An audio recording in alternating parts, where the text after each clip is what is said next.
God often moves in ways that are almost imperceptible to our human senses. He does not always thunder from the heavens or part seas before our eyes. Instead, his movement is frequently subtle, wrapped in the stillness of our hearts, or nestled in the quiet moments of reflection and prayer.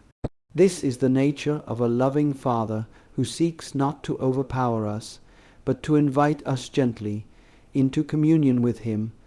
When we expect God's action to be dramatic or immediate in a worldly sense, we risk missing the most sacred invitations of grace. The truth is, God speaks more often in whispers than in roars. He comes not in the storm or the fire, but in the still small voice that touches the soul and awakens it from slumber. It is in the ordinary moments, when we are washing dishes, walking to work, sitting in silence, that the divine often approaches. A scripture verse read dozens of times suddenly stirs something new. A person we were not thinking about suddenly comes to mind with clarity and weight. A desire to pray surfaces for no apparent reason. These are not accidents. These are gentle movements of God, drawing us deeper into his heart. But these holy movements require a sensitivity that the modern world often dulls. In a time dominated by noise, speed, and constant distractions, the soul's ability to detect the Spirit's nudging is weakened. That is why silence, stillness, and prayer are not optional. They are necessary for spiritual perception. One of the greatest spiritual tragedies is not the absence of God's movement, but our failure to recognize it. We often ask, why is God not speaking to me? When in fact he is. The problem is not God's silence, but our inattention. We are tuned to the wrong frequency. Our hearts are too busy, our minds too cluttered. Like someone scrolling through their phone while a loved one speaks beside them, we miss the words that matter most. God's gentle movement calls for an undivided heart. He is not interested in shouting over the chaos we allow into our lives. Instead, he waits patiently for us to notice him, to make space for him, to prioritize him. Recognizing the movement of God also requires humility. We must admit that we do not always know what is best. We must become like children again, attentive, curious, and responsive to the gentle guidance of our Father. Pride blinds us. Humility opens our eyes. When we are humble, we begin to notice the patterns, the timing, the sacred coincidences that are actually divine appointments. We start to interpret our lives not as random events, but as orchestrated moments, each one carrying the potential for grace if we are willing to see. God's movement also often comes during times of difficulty. In our suffering, he draws near, not necessarily to remove the pain immediately, but to offer us his presence. That sacred nearness is itself a divine movement, but in pain our vision can become clouded. We can feel abandoned, lost. It is here especially that we must learn to look for him with new eyes. Often we do not realize he was moving until much later, when we look back and see the ways he carried us. But the spiritually mature begin to sense his presence even in the middle of the storm. They have trained their hearts to see what others miss. To live in tune with God's movement is to live with constant expectation. It is to rise each day asking, Lord, what are you doing today? How can I join you? It is to believe that God is never inactive, that he is always working, even when we cannot see it. And it is to stay watchful, because when he moves, he may do so in ways that don't match our expectation. The greatest miracles often begin with the smallest steps. When we learn to trust in the gentle power of God's movement, we begin to live differently, more alert, more grateful, and more aligned with his will. You said, key point 2, expand into 600 words without heading and conclusion, ChatGPT said. When God begins to move in your life, the most critical response is immediate obedience. There is a sacred urgency tied to divine instruction. Throughout Scripture, we see a pattern. When God calls, those who respond without delay are the ones who experience the fullness of His blessings and purposes. Obedience that is postponed becomes vulnerability to doubt, fear, and distraction. God doesn't move according to human schedules. He moves according to divine timing, and when He speaks or stirs, He invites you into that moment. Delayed obedience can close the door to a window of grace that was designed specifically for you. Spiritual opportunities often come once. They are not always repeated in the same way, and the heart that hesitates may miss its moment. Consider the story of Peter and Andrew. They were fishermen, working hard and focused on their daily lives when Jesus approached them and said, "Follow me." There was no promise of security or explanation of what the journey would look like, yet they dropped their nets and followed immediately. That kind of obedience is rare because it goes against human instinct. Our natural tendency is to ask questions, calculate risks, weigh consequences, and seek certainty. But when God moves, He rarely provides full clarity in advance. Instead, He gives us just enough light for the next step. He tests our faith, not our understanding. Obedience is not just about doing something right. It is about aligning your will with God's heart. It's a relational act, a sign of trust. When you act quickly in response to God's movement, you are telling Him, "I trust you more than I trust myself. I believe that your timing is perfect, and I surrender to it." This kind of obedience draws the favor of heaven. It opens doors that no man can shut. It clears the path for miracles to take place because you are no longer depending on your logic, but on divine leading. The danger of delayed obedience is that the longer you wait, the more reasons you create not to move. Fear starts whispering, comfort seduces you to stay, and doubts begin to rise like fog, clouding your spiritual clarity. Suddenly, what was once a clear call from God becomes a distant memory, and you convince yourself that maybe you imagined it. This is how many spiritual callings die, not because God changed His mind, but because the human heart wavered. Every time we delay obedience, our faith becomes weaker and our hearts harder. That is why God calls for a response now, not later. There is also a profound connection between obedience and spiritual authority. Those who act when God speaks begin to walk with a confidence that does not come from themselves, but from heaven. They understand that obedience is the birthplace of transformation. When you obey, you activate grace. You begin to move in a rhythm that is not your own. God starts to order your steps, orchestrate events, and prepare provision. What seems like a risk becomes a gateway to divine encounters. What felt like sacrifice is later revealed to be an upgrade from the life you once knew. Immediate obedience also protects the purity of your heart. The longer you wait to respond to God, the more likely your motives become entangled with self-interest. Swift action preserves the sincerity of your faith. It ensures that your response is driven by love and trust, not by calculation. God honors those who move with Him without demanding a blueprint. He blesses those who walk by faith and not by sight. So when you sense God moving, when His word convicts, when His Spirit prompts, when a door opens, respond, do not stall, do not rationalize, take the step, make the change, speak the truth, offer the forgiveness. Begin the journey. In doing so, you align your life with heaven's agenda, and that is where you will discover your true purpose, power, and peace.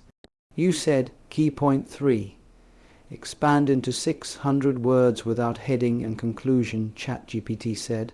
Faith is not about understanding everything before taking a step. If we only moved when we had all the answers, we would never move at all. God does not operate within the boundaries of human logic. His thoughts are higher, his ways are beyond our comprehension. When he calls, he does not always reveal the full path. Instead, he asks us to trust him enough to take the first step in obedience. This is the very essence of faithless, bonding without complete certainty, believing not because we see, but because we trust the one who sees all. The human heart craves control, predictability, and assurance, but God often calls us into a place where none of those are guaranteed, except the assurance of his presence. When Abraham was told to leave his homeland and go to a place God would show him, he did not receive a map. There was no itinerary, no detailed plan, just a call, and Abraham went. That is what faith looks like. It says yes before knowing all the conditions. It obeys when the mind still has questions. God delights in that kind of faith because it reveals a heart that is not bound by earthly securities but anchored in divine trust. God doesn't expect us to have all the answers, but he does expect us to believe that he does. The challenge many face is wanting to understand the full picture before committing. We want God to prove himself before we act, but faith is not about testing God, it is about trusting him. The moment we demand certainty, we reduce faith to mere calculation. True faith lives in the tension between the known and the unknown. It says, I do not know what tomorrow holds, but I know who holds tomorrow. That is enough, and it must be enough, because God rarely shows us the finish line. He shows us the next step and asks, will you follow me here? This is especially important when God begins to move in unexpected ways. Sometimes he interrupts our plans, closes doors we were hoping would open, or places us in situations we didn't ask for. In those moments, our first reaction is often confusion, but confusion should not lead to paralysis. When God disrupts, it is never to harm, it is to redirect. If we wait for everything to make sense before we respond, we may miss the opportunity altogether. God's movement is often an invitation, not a command. He does not force us, but he beckons, and that invitation comes with a time sensitivity that requires trust more than comprehension. Faith that waits for complete understanding is not faith, it's control. And control is the enemy of spiritual growth. God invites us into the mystery, not to confuse us, but to shape us. He wants our dependence, not our performance. When we take that uncertain step of faith, we are declaring that our confidence is not in the clarity of the path, but in the character of the God who guides us. We say, even if I walk in the dark, I believe you are with me. Even if I stumble, I trust you will lift me. That is the kind of faith that moves mountains and transforms lives. There is also a hidden grace in the uncertainty. When we do not know everything, we lean more heavily on prayer. We search the scriptures with deeper hunger. We listen more attentively to the Spirit. In short, uncertainty draws us closer to God, and that closeness is more valuable than clarity. The person who walks by faith grows in intimacy with God in ways that the cautious never will. Faith is not reckless, it is rooted.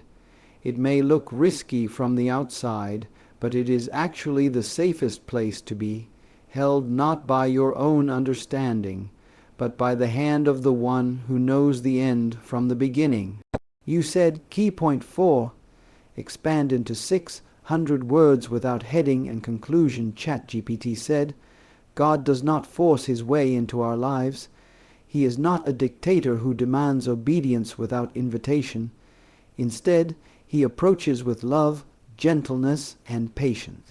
He knocks on the door of the heart, waiting for us to open it willingly. The movement of God is deeply relational. It is always an invitation, never a coercion. He desires sons and daughters who respond freely to his call, not slaves who move only out of fear. This is the beauty of divine love. It respects our will even when it longs to redeem us.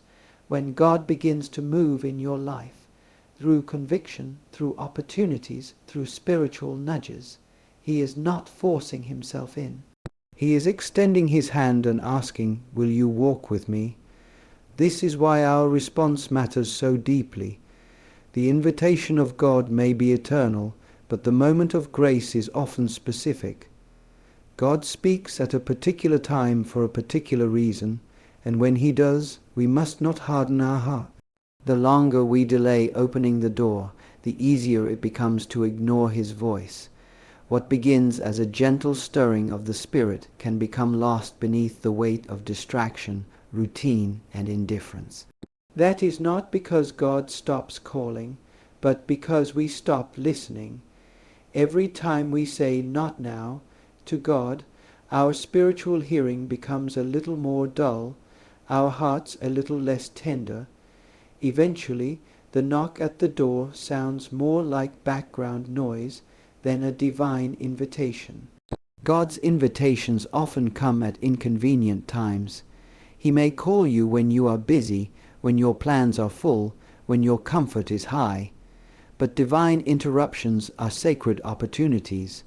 When God invites you into something greater, he usually does so by disrupting what is familiar. Not to punish you, but to free you. The comfort we cling to can quickly become chains that limit our growth, and so God moves in unexpected ways, not to confuse us, but to stretch our faith and awaken our souls. The moment you feel that nudge, the thought you can't shake, the longing for something deeper, the sense that change is needed, that is the moment to respond. Opening the door to God's invitation requires trust, but it also requires courage. The fear of the unknown can be paralyzing. What if God asks too much? What if he changes everything? But the greater question is, what if we miss the life he wants to give us because we are too afraid to say yes? God's invitation is not to take away your life, but to give you a better one. He doesn't knock on your heart to bring confusion or loss. He comes with healing, direction, and peace, but you must choose to let him in. We must also remember that saying yes to God is not a one-time event. It is a daily choice. Every day he invites us into communion, into trust, into purpose. Every day he stands at the door and knocks. Some days the invitation will be to forgive someone. Other days it will be to serve, to speak truth, to let go of pride, to love without condition. If we only respond to the big moments, we miss the beauty of consistent, quiet surrender. Faith is built in the daily yes. It is formed in the little choices to open the door again and again, even when we are tired, unsure, or afraid. Ultimately, God wants your willingness more than your readiness. You may feel unprepared, unqualified, or overwhelmed, but none of that matters when your heart is open. He will equip you as you go. He will strengthen you in the journey, but first you must respond. When he moves, when he calls, when he knocks, open the door, let him in. Everything begins from there. You said, key point 5. Expand into 6. 100 words without heading and conclusion, ChatGPT said. When God begins to move, there is often a sacred timing attached to his action. His movement is not random or accidental. It is purposeful, deliberate, and perfectly aligned with his will. That timing, however, does not always match our expectations.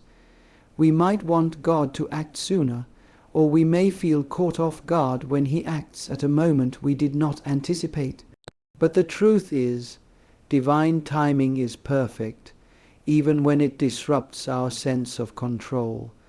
That's why we must respond with urgency and awareness.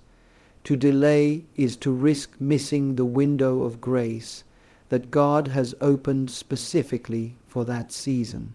When heaven initiates something, it often requires a response on earth. Not next week, not tomorrow, but now. Spiritual timing is different from earthly timing. The world teaches us to plan, to strategize, to prepare endlessly.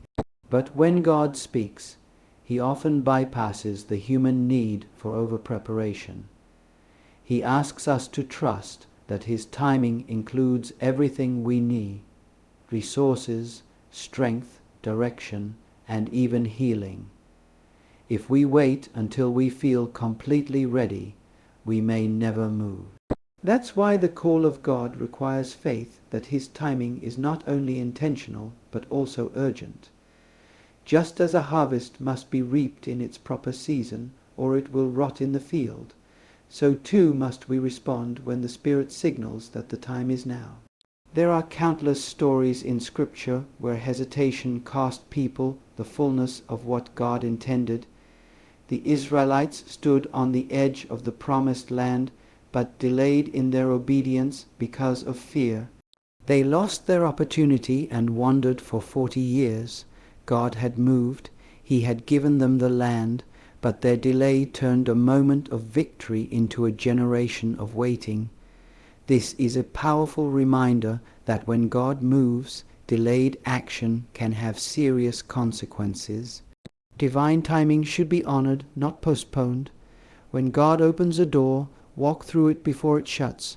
When He speaks a word, obey it before doubt drowns it out.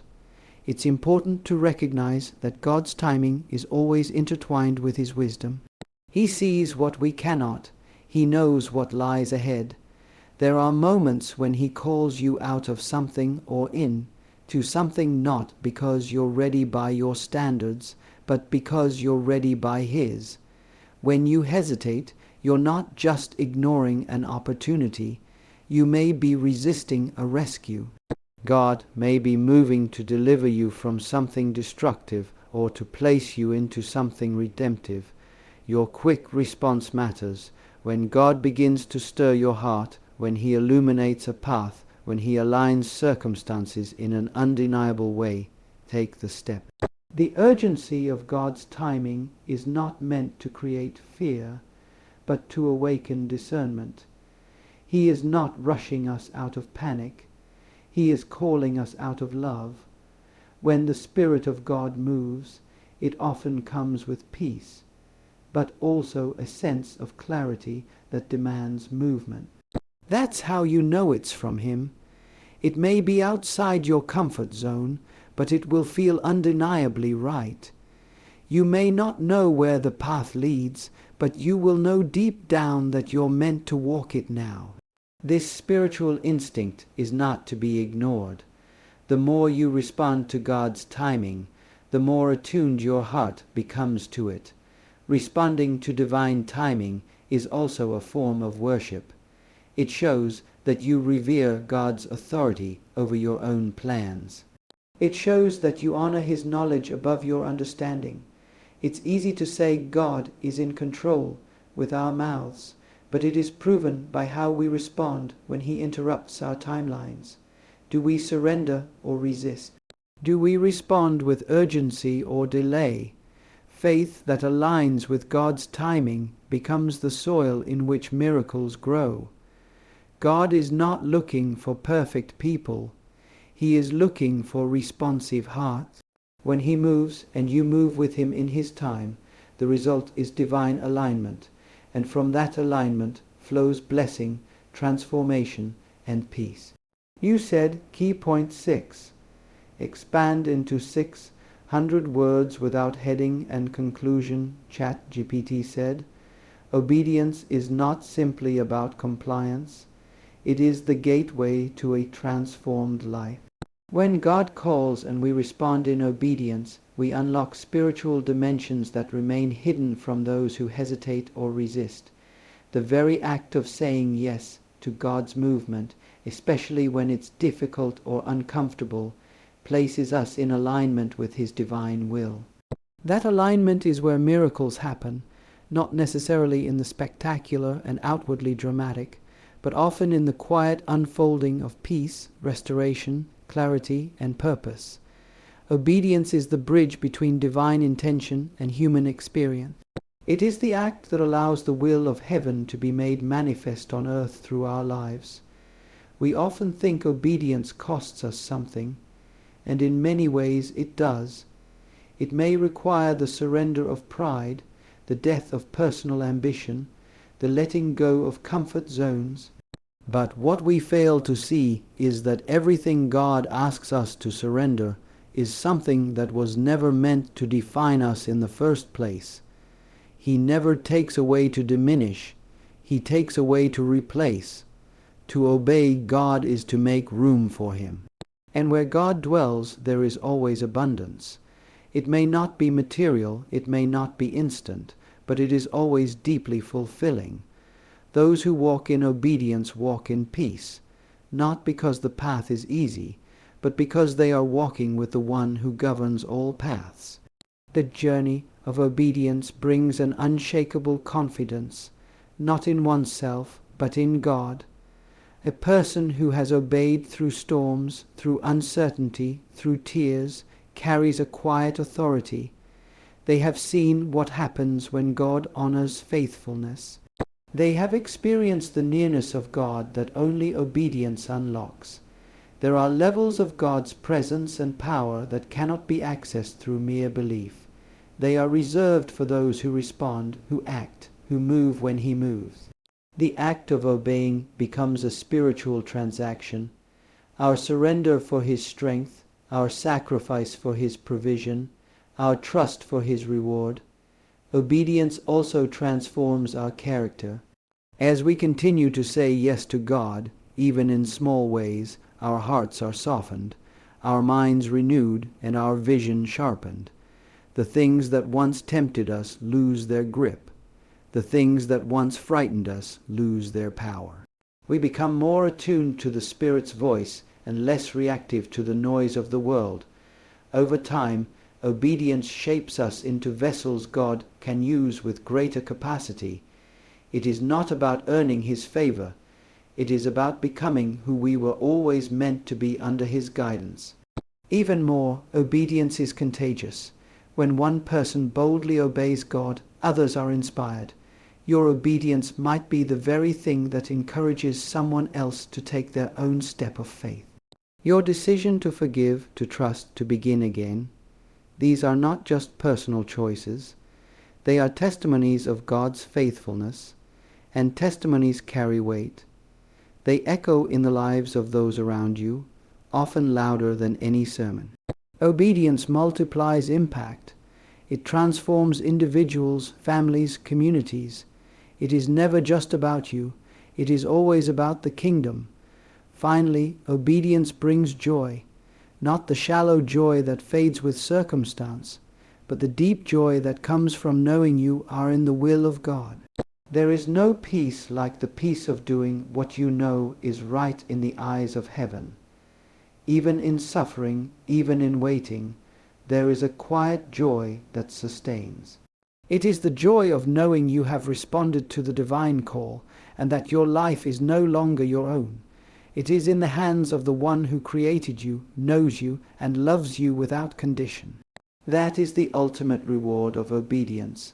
Not only that God moves in your life, but that He remains with you as you walk faithfully in His will.